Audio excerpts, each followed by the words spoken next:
Welcome to this special training, How to Write a Rockstar Resume, which is also known as a CV, Curriculum Vitae, that secures you an interview spot. My name is Amy, and I will be walking you through this training. Now, let's get started.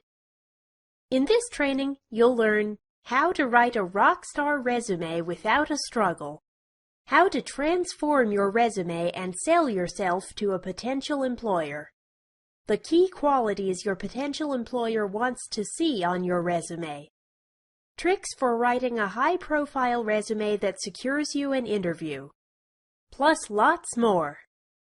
We'll talk about pretty much everything you need to know to write a resume that will blow your potential employer away and get you results. So you might want to turn off your mobile phone and any other devices that might distract your attention. You might be wondering whether this training is for you. This training is designed to address the areas that most job seekers find difficult when it comes to creating a resume that will catch the attention of their potential employers. You might want to ask yourself these questions. Do I struggle with writing my own resume for a potential employer? Where do I start when writing a resume? How should it look?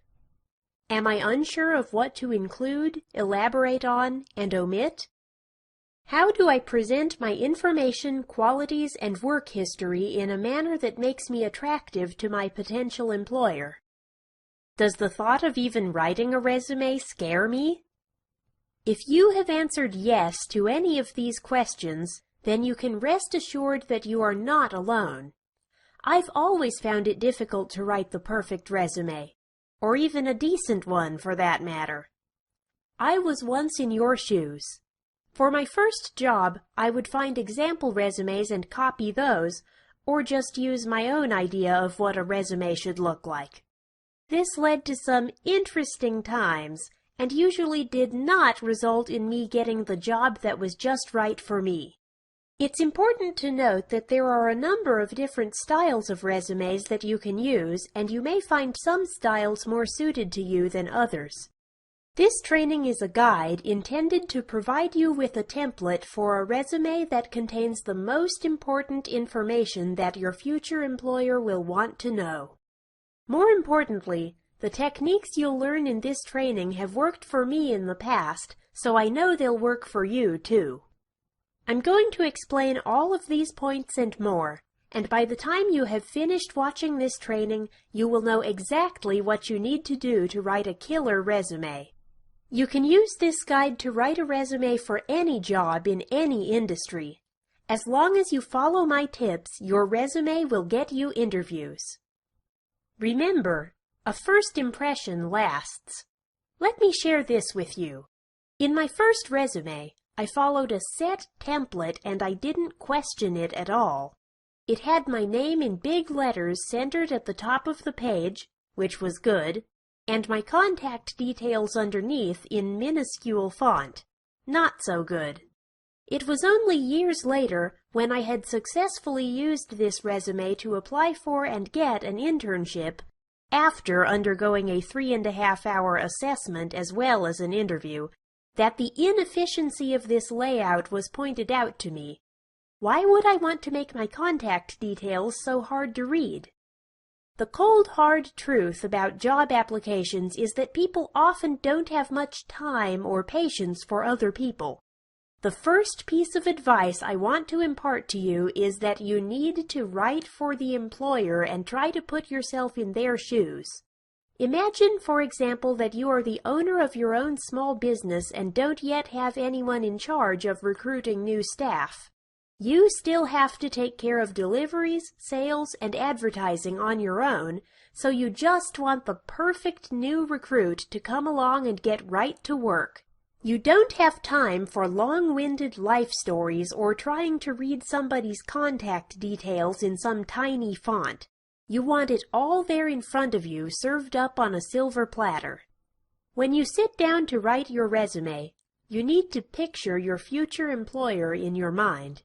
Think about what the organization is all about and write specifically to the organization. Tailor your resume to their business and the role you will play in it. Contrary to popular opinion, it is not just your cover letter that you need to tailor to each job position. Many people believe that resumes are simply a document designed to list your achievements in chronological order and to let people know everything that you have ever done. If you have ever submitted the exact same resume for two completely different job applications, you probably believe this too. This belief is something that needs to be changed. I will elaborate on this point more as we go through this training because it can mean the difference between getting the job and not even getting a second look. When writing your resume, you can use any number of templates or styles. I have provided a template to give you an idea of where to start. This template is the culmination of a fair amount of research on what makes the perfect resume. Such a thing doesn't actually exist, but there are definitely some common themes which most employers would appreciate seeing in a candidate's resume. To begin with, it is useful to have your name in a relatively large font in the top center of the page. This makes it hard to miss and will hopefully help your resume stick in the employer's mind much longer than other resumes with less eye-catching font sizes.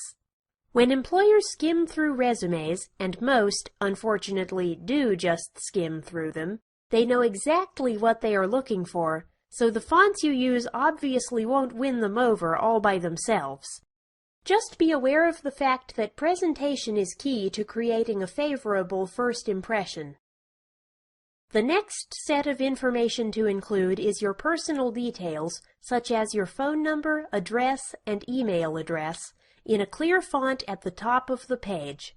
If you are an employer thumbing through a pile of resumes, you don't want to have to search the page for a phone number. These details usually go in the top corner of the page or just underneath your name. Find a style that works for you and that is aesthetically pleasing as well.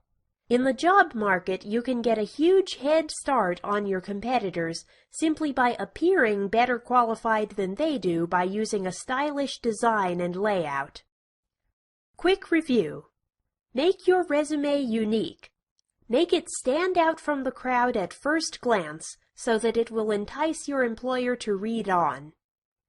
Make sure your name is clear and typed in a large font size. Make your contact details easy to read. You need to sell yourself by emphasizing your key strengths. The time when your potential employer is reading your resume really is your time to shine, and it is crucial that you take advantage of this small window of time where the focus is solely on you.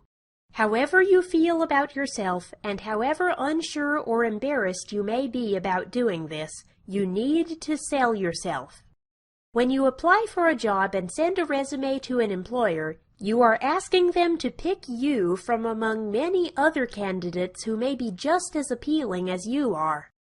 We all know how tough the job market currently is, and has been for a while, and because it may not change for some time, we need to adapt to our surroundings and toughen up. I don't want you to apply for a job and come across like you're ready for a fight, because that really wouldn't go over well. But it is important to realize the gravity of the situation and that you really do need to push yourself ahead of the pack. It's almost a primal feeling. There are more candidates than positions, so you have to give each application your best shot. Are you feeling revved up and ready to go yet? Good! You'll need to, because the first section you should include underneath your name and contact details is your key strengths. A simple section heading saying Key Strengths with about 6 bullet points will suffice, and will give your potential employer a number of reasons why you should get the job right off the bat. As I said, you don't have much time for messing around. You need to cut straight to the chase. On this note, I want to assure you that you need not be alarmed or scared about appearing to be a pushy person on your resume when that is just not you. Once you've passed the first stage of the job application process and are invited in for an interview, You'll be able to speak to your potential employer or recruitment professional and have a much more personal interaction. Your resume is simply a vehicle to make you stand out from the crowd and to move you on to the interview stage. You'll have time to elaborate later, but for now it's vital to just get down to business. So what do I mean by key strengths? As I said, this all depends on the job at hand. Whether you're applying to be a fashion intern or a truck driver will clearly have some influence on the traits that would be useful in your line of work. Refer to the job advertisement and try to demonstrate that you have the desired traits that it outlines. This will also illustrate that you are competent at responding accurately to the requirements of a task and are a good listener. The better the case you can make for yourself, the more quickly your future employer will realize that hiring you is a no-brainer. First of all, it can be useful to include a short section on your career overview or objectives. Do not spend too much time here. The shorter, the better.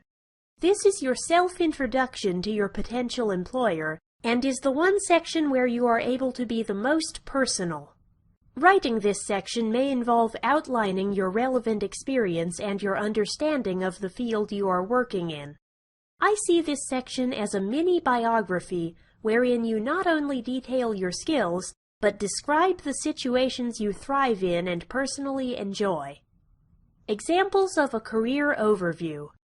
With 3 years of retail experience, I understand the importance of customer service.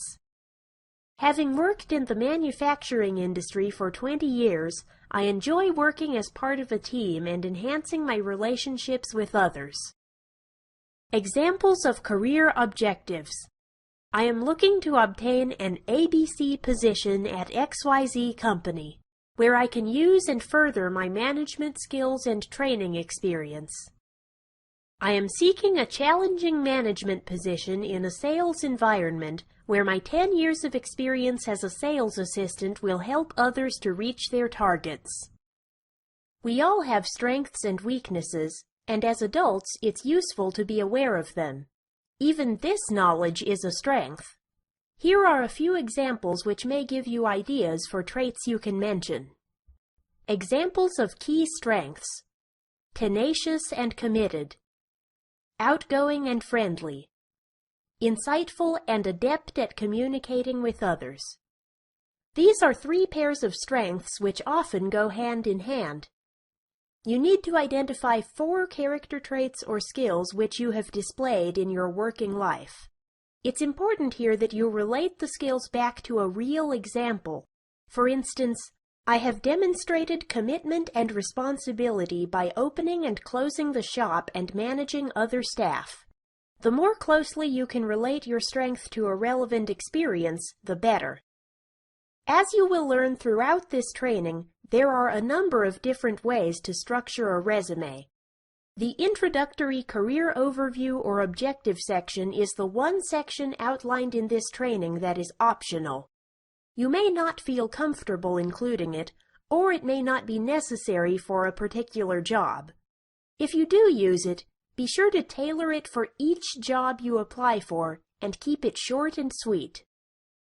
As I've mentioned, how effective your resume is depends heavily on its appearance, and that includes the phrasing of your sentences. Depending on how you word your descriptions of your work, you can either be the top candidate or find yourself sitting at the bottom of the pile. It's all in the wordplay. The trick is to realize what the employers are looking for and to simply give it to them.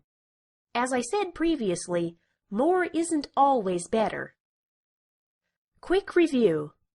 Summarize your key strengths succinctly and relevantly. Respond succinctly and specifically to the job advertisement. This will illustrate your ability to listen and provide correct information that answers a specific question. Include your career objectives or overview only if you feel comfortable doing so. Keep this section short and relevant to your experience and the position. Understand that this is your time to shine and show how brilliant you are. Think about your most positive traits. Be honest and positive at the same time. Let's talk about your employment history.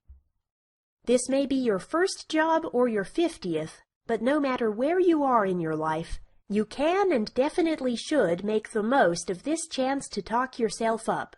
It really is quite fun, and therein lies the key to writing a great resume. As long as you enjoy writing it and have some fun with it, you'll come across as genuine and increase your chances of getting hired. The golden rule is, if any work experience on your resume is more than 5 years old, it should no longer be included. Why not?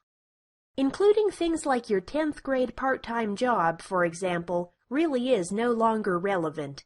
You may think you're promoting yourself, but what you're really expressing is that you're not sure of your current qualifications and prefer instead to cling to the past.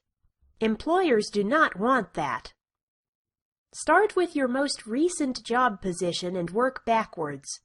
Again, you need to think like the employer. You may have achieved some brilliant things in your past, but as we all know, our past isn't necessarily our future. We can change a lot within a year or two, and your resume can reflect that. The more up-to-date, the better. Include your job title, company, amount of time spent in the role, and even a sentence about the company to give your employer a brief background. I really do mean one sentence. Any more is overkill. Next, list your key responsibilities. Prioritize the most relevant responsibilities at the top of the list and work down from there. Using bullet points is useful and perhaps even preferred, as it will force you to keep your sentences short and to the point. Examples of key responsibilities: assisting customers with personalized recommendations and matching products to their needs. Managing staff and organizing the monthly roster. Dealing with money, orders, and invoices. Depending on the job you're applying for, the order in which you should list these responsibilities will differ. For example, if you are in an industry with a heavy emphasis on finance and dealing with money, you would be better off elaborating on those skills rather than your people skills. If you are applying for a frontline customer service job, however, those two sets of skills would be listed the other way around.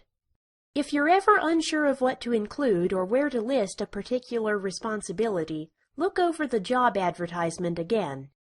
Even by simply giving them what they ask for, you are demonstrating your ability to listen. Below your key job responsibilities, you can include a list of key achievements. These are outcomes or experiences that you are proud of and that you had a direct hand in achieving with the role you played. If you haven't been at your job for very long, this can be harder to do, but don't feel the need to pad out this section. List what you have achieved so far, such as Employee of the Month or being put in charge of a certain project. Once again, these seemingly small achievements can allude to a much larger potential.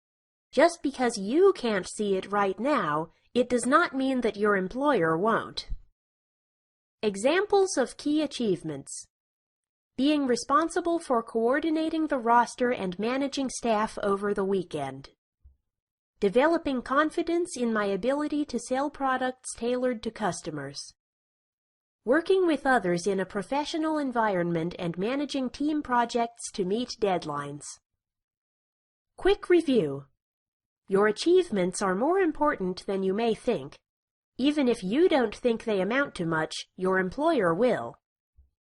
Keep your role duties and responsibilities to a minimum. Give a brief outline, but focus more on your achievements. Start with your most recent experience and work backwards. Current information is best. When it comes to your education, how far back do you go? Well, think back to your high school days. Do you remember competing to be at the top of your class and constantly winning every math competition? Or perhaps you were homecoming queen and class president with a wide social circle. We are taught from a very young age to aim high in life, and this often causes some confusion when applying for jobs. Why wouldn't an employer want you if you were at the top of the class in all your subjects? Well, the honest truth is that your school experience is largely irrelevant when you start work. You may have gone through some tough times in high school, but it is important to understand that what you did or didn't achieve in school isn't quite so important now. So, when writing your resume, you may be wondering what you should or shouldn't include from school. Firstly, this depends on your age. If you are still in school, then your school experience is relevant, and you should include your school or college details, as well as your chosen course of study. Any achievements that are relevant to your current situation and the job you're applying for, such as class awards, research grants, or student prizes, should be mentioned. However, if your college days are a distant memory, it is enough to simply put your college's name, your course of study, and the dates. Once you are well out of tertiary education, it is no longer important to include details about things you accomplished in school. It just doesn't matter, and it takes up precious resume room. My rule of anything older than 5 years is out applies here, too. Unless a certain qualification is very relevant to the job at hand, don't include it. If it demonstrates a clear commitment to your industry, however, you may deem it relevant and beneficial. But when you include something from so long ago, it can tell your employer that you haven't done much worthwhile since, and that's not a message that you want to convey. It's important to be proud of your achievements and your current path. If you are studying for a fine arts degree and are applying for a job in fashion, it may not be the perfect fit, but you can work with it and persuade your employer that it will be beneficial to them. For instance, highlighting your creativity, your ability to create something out of nothing, and your commitment to one of your passions can certainly work in your favor. It all depends on your perspective and what you express to your employer. So if you are still studying or have only recently left college, express your achievements with pride. If it has been more than 5 years since you were in school, use examples of your achievements from recent years to illustrate what a great person you are. If you are having trouble thinking of recent examples of your skills, it may be worthwhile to discuss it with a friend or family member. Often we are unable to see the value in our own achievements, and you may not realize how important your experience is until someone has pointed it out to you. Quick review. Only include relevant information. If it's older than 5 years, omit it. Be proud of your achievements and your current situation. If you can relate your course of study to the job you are applying for, go for it. Ask a trusted friend or family member for their opinion about what experiences you should include. Let's move on to personal interests you might want to add to your resume. The interests section is a contentious part of any resume, and once again, relevancy is the key. Some schools of thought are completely against including interests in a resume, as they have no bearing on your ability to do the job and may even work against you. Others, however, feel that including your hobbies may personalize you and make you seem more approachable and human. And that is always a good thing when reading through a ton of applications. The way I see it, you need to find a balance between expressing yourself and overstepping the boundaries. For instance, I don't think any employer wants to know about your penchant for collecting cat statues or your enjoyment of water aerobics classes. This is truly TMI, too much information. Absolutely do not include anything illegal, and I would steer clear of any dangerous or thrill-seeking activities too. Although it's important to express yourself and be honest about who you are, it's also important to remember that you are functioning in a professional realm and must act accordingly. Once you are past the initial application stage and reach the interview, it will become much easier to let your true self shine. Giving hints about your personality on your resume is fine, but only as long as those hints lie within the boundaries of professional behavior. So what should you include? Please don't be scared by this list of don'ts. I've just heard too many horror stories of poorly judged and unfortunate inclusions on resumes that have led to terribly embarrassing situations. I do not want this to happen to you. But because you will be working with the company or people who assess your resume, it's valuable to convey an honest and interesting picture of yourself. False advertising never goes over well, and the truth is always so much more interesting anyway. Examples of interests: playing music, travel, writing or blogging, sports. These are simply a few politically correct examples you may wish to include in your interests section. Once again, it is perfectly fine to use bullet points and to keep these to a minimum. This section is purely gratuitous and gives your employer a better idea of you as a person. I advise including it toward the end of your resume, as your hobbies are, unfortunately, not your employer's main interest. But you never know. If you write about your love of stamp collecting and your employer happens to be an avid collector, your interests could do wonders for your job outcome. Quick review. Keep your interests section short and sweet. Be honest about who you are, as it will make you seem more human in what can often be a distant and impersonal experience. Don't include anything illegal. Let's talk about choosing your references. Whom you choose to use as a reference on your resume can really make or break your job application. You may be lucky and have a stack of kindly ex-employers to choose from, or you may be unsure of who to include. Your potential employer will call and speak to your references, so do choose carefully. Think back to all of the professional authority figures you have worked with.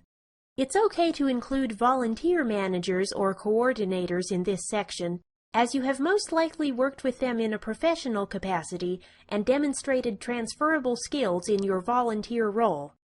You also do not necessarily need to include your direct supervisor if you have worked with numerous bosses. It is very important to choose references with whom you get along well and who have honestly been impressed with your work ethic.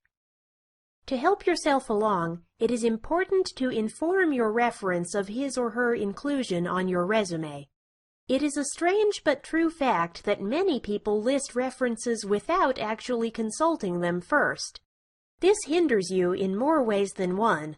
It not only causes your reference some embarrassment, but also does not allow him or her to discuss your strengths in relation to the specific job you have applied for. Plus, it makes you look disorganized to your potential employer. Once again, it all depends on the job. If you list a former volunteer coordinator as a reference for a business role, the skills and experiences they talk about may not be the most fitting, and may not provide the employer with a real sense of security about your position in their workplace. It is helpful to include a variety of references, if possible, to illustrate your competence in a number of roles and across different fields. Do not include a family member or friend, as this will not appear particularly professional. More importantly, it will say something about what you deem appropriate or not as part of your professional life. Your potential employer will be very interested in what your references have to say. If necessary, remind your references, tactfully, of some of the achievements you have mentioned on your resume or that you would like them to discuss. Hint, hint. For your potential employer, talking to your previous manager who has had first-hand professional experience with you is invaluable. There is a great difference between what you write about yourself and what a third-party authority says about your work ethic. Your potential employer will greatly appreciate what your previous employer has to say about you, especially since they may share the same understanding of what is important in a good candidate. Inform your references and then let them take care of talking about how fabulous you are. Quick review. Inform your references about the job you're applying for and give them as much information about your potential employer as possible. Choose your references carefully and make sure they are appropriate. Include a range of references to demonstrate your competence over a range of fields and skills. Never underestimate the importance of providing the right reference. This is really important in improving your job prospects. Someone might be asking, what if I haven't worked before? How do I deal with this when writing my resume? So far we have discussed a number of sections to include in your resume, many of which revolve around previous work or volunteer experience. I know many of you will have held down a job in the past and will not need to watch this section. But for those of you who are new to the workplace or don't feel comfortable including your previous work experience, I want to let you know that this is not the only way to show your suitability for a job. The sections we have previously discussed still apply to you. The only difference is that instead of using examples from work experience, you can discuss your strengths, achievements, and responsibilities, but in a more general context. For example, you can include lines such as, I am an honest worker, or I enjoy being part of a team, which are completely legitimate as resume material and still reflect how you may interact with others in your job role. To be honest, no employer really knows how suitable a candidate may be until they are actually working in the job. What may seem like a good idea or a good candidate on paper may not actually spell success for both employer and employee. Similarly, if you are a candidate with no current work experience, this does not mean that you have no chance at all. If you put together a good resume which you are proud of and present yourself well, who is to say that you wouldn't be the best? It's important to keep in mind that the different jobs you're applying for will require different levels and types of experience. This can work for you because certain jobs will simply require particular personality traits, and the employer will happily train the right candidate. This means that you and the other candidates are all on an even playing field. You may even be ahead of the game. So many employers simply want someone who is motivated, dedicated, and willing to learn. They will do the rest. If you give them this, they will take a chance on you, train you up, and teach you to become a better worker. Also, remember that you have a lot to offer. Just because you may not have the most experience, do not discount what you do have. Everyone has to start somewhere, and even those people who seem like they are a pro, so to speak, at applying for and getting jobs were once inexperienced novices. It is best not to compare yourself, because if you are unsure of yourself already, comparisons and negative self-talk will only make it worse.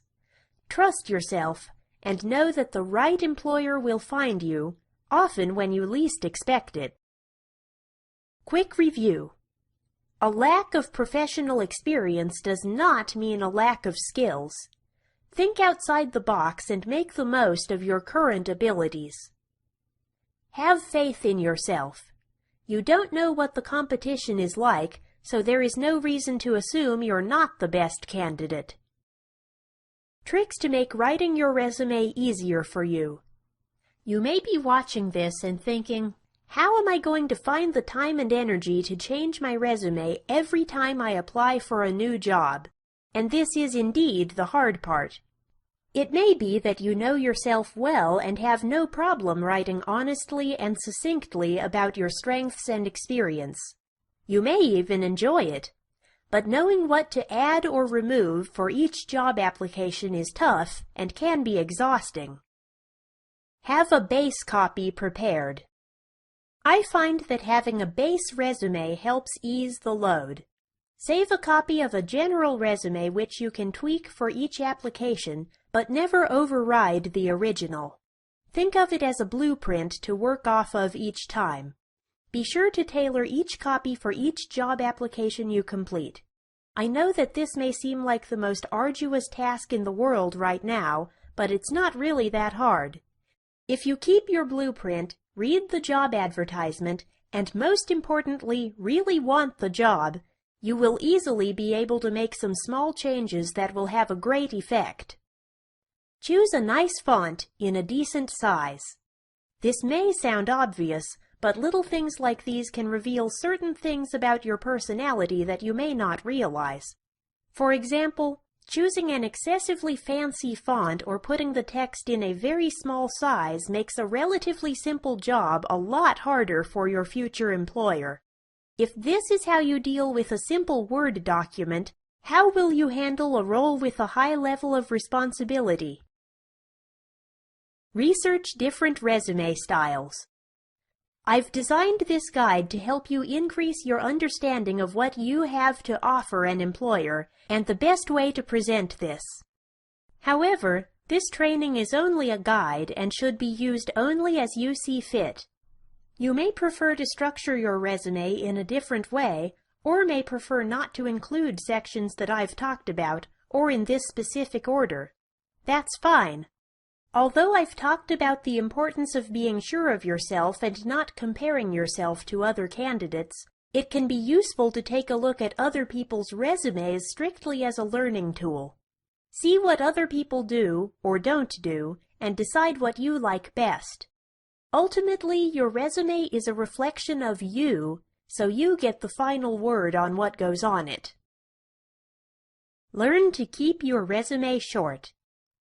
How many pages should your resume have? I say no more than 2. I know I've labored this point a few times during this training, but the employers do not have much time. This means that both the length of the resume as a whole and the length of each paragraph should be kept to a minimum. Keep your paragraphs short and your sentences shorter.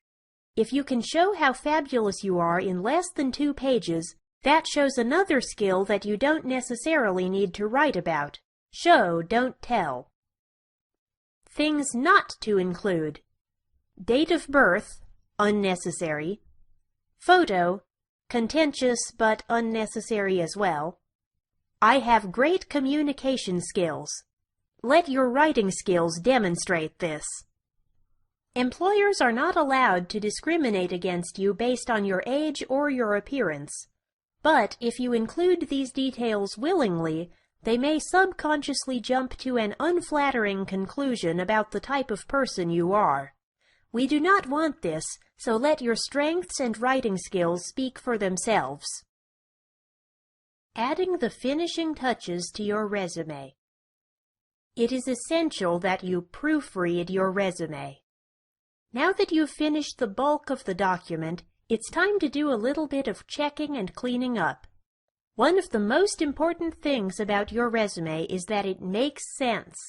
This may sound surprisingly simple, but people often overlook this fact and wind up with a convoluted, complicated mess, and that's not what I want for you.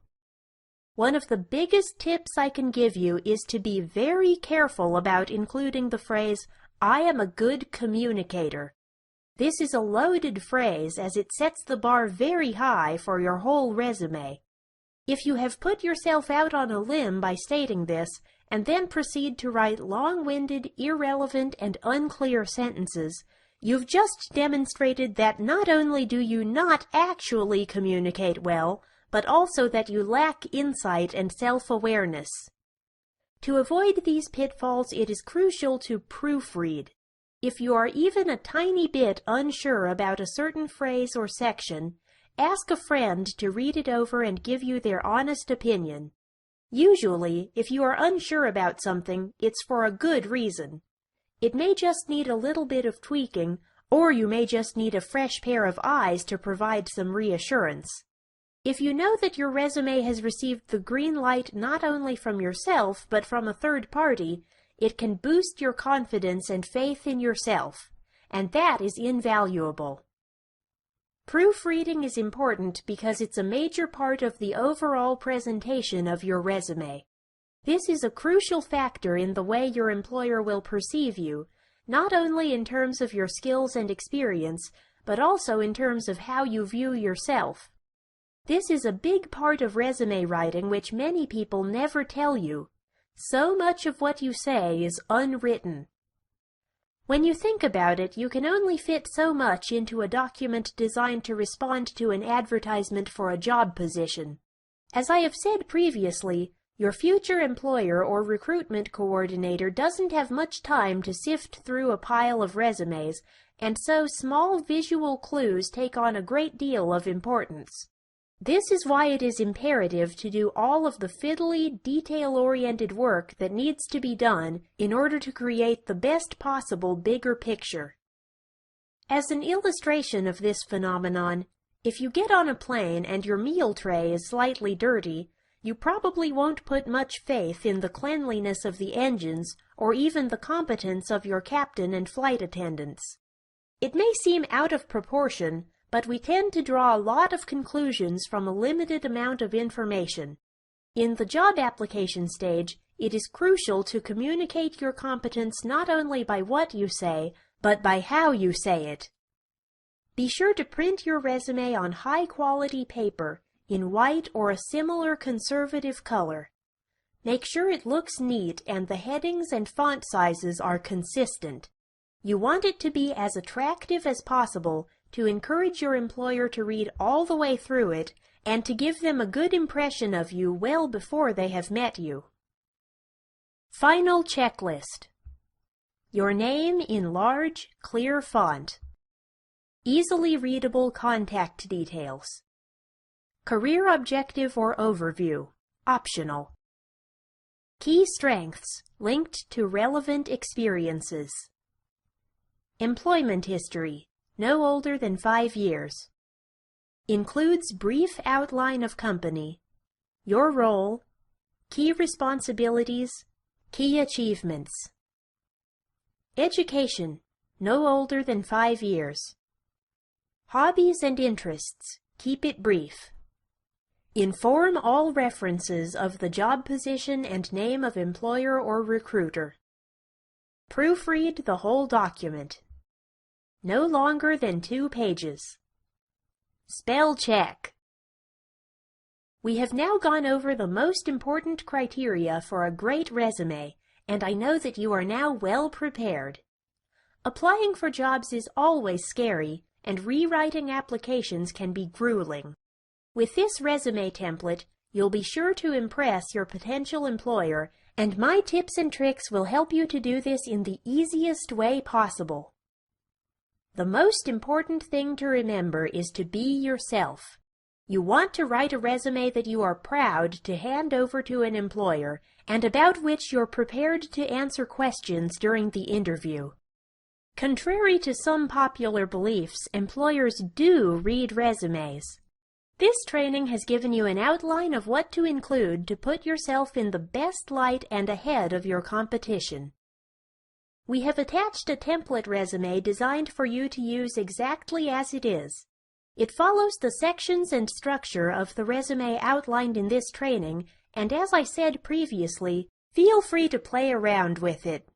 I have used the work examples of a retail experience in a bookshop and an internship at a professional psychological testing organization. These are just examples and should be molded to suit your needs and reflect your own experience. It's important that you deliver a document to your potential employer that you're comfortable and happy with, so take the time to customize it and make it yours. And now it's time for a job breakthrough. Thank you for watching, and I wish you all the best in your job searching journey.